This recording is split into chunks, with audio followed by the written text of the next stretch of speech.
ओम शांति। बाबा के सभी राज दुलारे बच्चों को, मीठे मीठे बहन भाइयों को, अपने सेवा साथी भाई की, सेवाधारी की सेवा करे स्वीकार। आइए चलते हैं। कल की मुरली थोड़ी रिवाइज करें। कल बाबा ने कहा बच्चे एक ही फिक्र रहनी चाहिए, हमें अपने को पुरुषार्थ करके स्वयं को राज तिलक स्वतः ही देना है। जो करेगा स्वतः है। यहाँ ऐसा नहीं कि बाबा किसी की बुद्धि खोल दे। बाबा भावनाओं में नहीं भटकाते, बाबा विवेक खोलते हैं। बाबा ने कहा मैं तुम्हें गाइड कर देता हूँ। फिर बाबा ने संकल्पों की शक्ति को अगर जमा करना है, तो क्या करो, ऐसा वैसा क्या क्यों ऐसे वैसे, देखते हुए भी ना देखना, सुनते हुए भी ना सुनना। अर्थात एक शब्द में कहें तो साक्षी भाव को जो अपनाता है वो जीवन में बहुत सारी शक्तियों को जमा कर पाता है, विशेषकर मानसिक ऊर्जा। आज की 26 तारीख की मधुर मुरली का सार है 26/7/2025। मीठे बच्चे, यह संगम युग विकर्म विनाश करने का युग है। आगे क्या होगा लिखा होगा, सुनो। इस युग में कोई भी विकर्म तुम्हें नहीं करना, पावन जरूर जरूर जरूर बनना। ठीक है, जमा करने का टाइम है तो घाटा नहीं करना, इतना तो ध्यान रखें। प्रश्न है, अतीन्द्रिय सुख का अनुभव किन बच्चों को हो सकता है?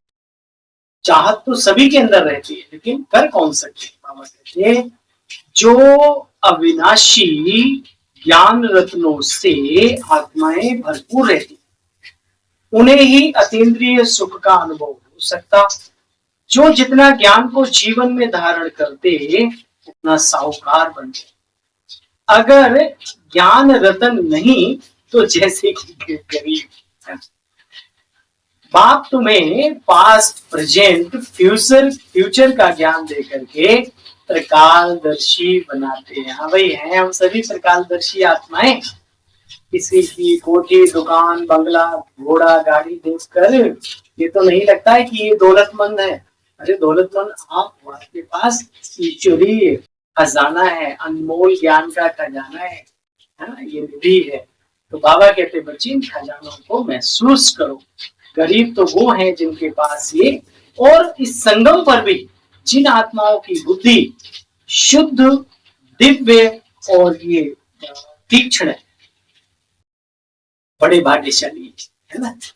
तो नहीं है पैनी बुद्धि तो बनाओ, मेहनत करो, बाबा साथ देगा।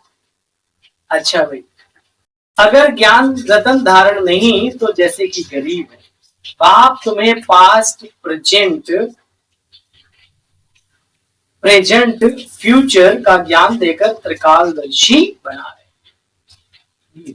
ओम नमः शिवाय नमः। ओम शांति। बच्चे, पास्ट सो प्रेजेंट चल रहा है, फिर प्रेजेंट यह जो है वो पास्ट हो जाएगा। कल आज और कल की कहानी यह गायन करते हैं पास्ट का। अभी तो बच्चे पुरुषोत्तम संगम युग पर हो।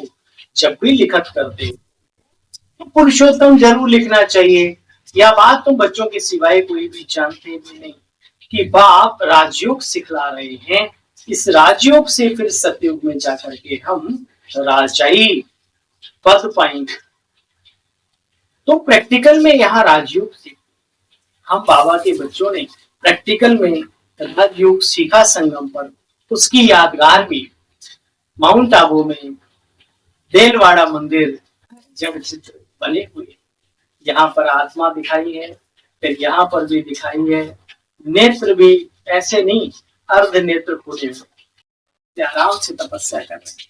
ऊपर बहुत ही सुंदर स्वर्ग की डिजाइन है और बहुत ही ज्ञान के साथ मिलाप करती है ये बात। बहुत ही बाबा कहते बच्चे, स्थूल में चैतन्य में तुम यहाँ बैठे हो तो तुम्हारी जड़ में भी संगम की यादगार है।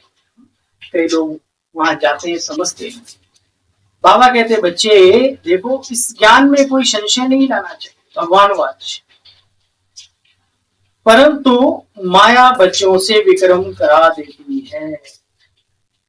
बाबा कहते बच्चे अतीन्द्रिय सुख में रहना, पास्ट प्रेजेंट फ्यूचर को जानना, उनको उनको ही त्रिकालदर्शी कहा जाता है। याद करना रखना पड़े बच्चे, याद रखना है, मेहनत की बात है। घड़ी घड़ी बच्चे भूल जाते हैं, नहीं तो तुम बच्चे तो सदा ही अतीन्द्रिय सुख में रहो। यहाँ अविनाशी ज्ञान धन से बहुत बहुत साहूकार बन रहे हो। बच्चों को ये बातें अच्छी रीति बुद्धि में बिठानी चाहिए। कैसे महाविनाश भी होगा। कल्प वृक्ष का चित्र अपने सामने ले आओ। एक तरफ यूरोप और वो विदेशी होता है, यादवपुर बाबा कहते हैं, तो मिसाइलों के द्वारा, और अब तो मिसाइल के आप तो बात मत पूछो क्या क्या मिसाइल। भारत के अंदर प्राकृतिक यानी भूकंप आदि, बाढ़ बहुत ज्यादा आएगी, कभी सूखा पड़ जाएगा, और भाई भाई का नरसंहार, ऐसे महाविनाश भी आ गए। देखो बच्चे, तुम कितने बार विश्व के मालिक बने, फिर फकीर बनते हो। इस समय भारत बहुत ऊंचा बनेगा। जीरो करने में लगे थे लोग, और बाबा कहते बच्चे यही भारत हीरो बनने वाला है। अच्छा, फिर बाबा ने कहा तुम कहते हो ना ड्रामा प्लान अनुसार हम फिर से अपनी दैवी दुनिया की राजधानी स्थापन कर रहे हैं।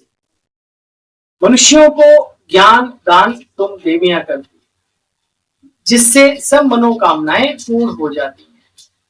बीमारी आदि भी होगी तो कहेंगे हे देवी ठीक करो, रक्षा करो। बच्चे यहाँ देवियां भी अनेक प्रकार की, काली देवी, काली का परवाली, तो दुर्गा देवी भी है, बहुत कुछ है। बच्चे बाप कहते हैं, तुम बच्चे यहाँ बाप से शक्ति है। धीरज से अगर विचार सागर मंथन करें तो सब बातें आप ही बुद्धि में आ जावे। कितनी मीठी मीठी बातें बाबा सुनाते हैं। अभी तुम सारे सृष्टि चक्र को जान गए हो।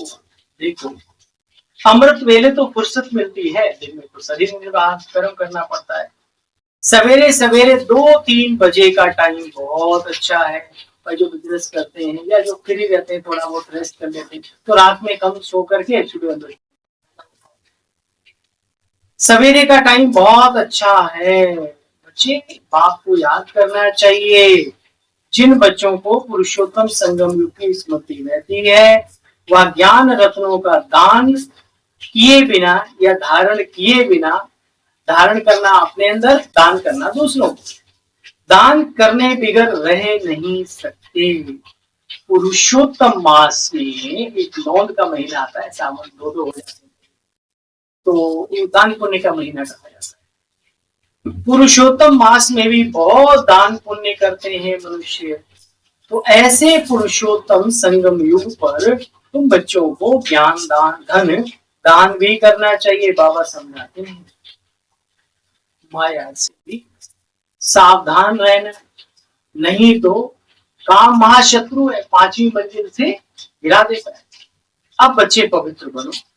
पावन पतित पावन बाप ही आकर के कैसे पावन बनाते, जरूर संगम पर बनाएंगे। बच्चे जानते हैं बाप अभी कलम लगा रहे नई दुनिया का, ब्राह्मणों का झाड़े ही फिर जाकर के सूर्यवंशी चंद्रवंशी घराना बनता है। देखो बच्चे, आधा कल्प देह अभिमानी बने हो, अब देही अभिमानी बनने का पूरा पुरुषार्थ करते, इसमें मेहनत है। मुख्य बच्चे पावन बनने की बात, बाप को भूलना यह भी बड़ी भूल है। अच्छा, मीठे मीठे किलोदे बच्चों प्रति माता पिता बाप दादा का याद प्यार और गुड मॉर्निंग। रूहानी बाप की रूहानी बच्चों को नमस्ते, और हम सब रूहानी बच्चों की रूहानी बाप दादा आपको भी थैंक यू, शुक्रिया।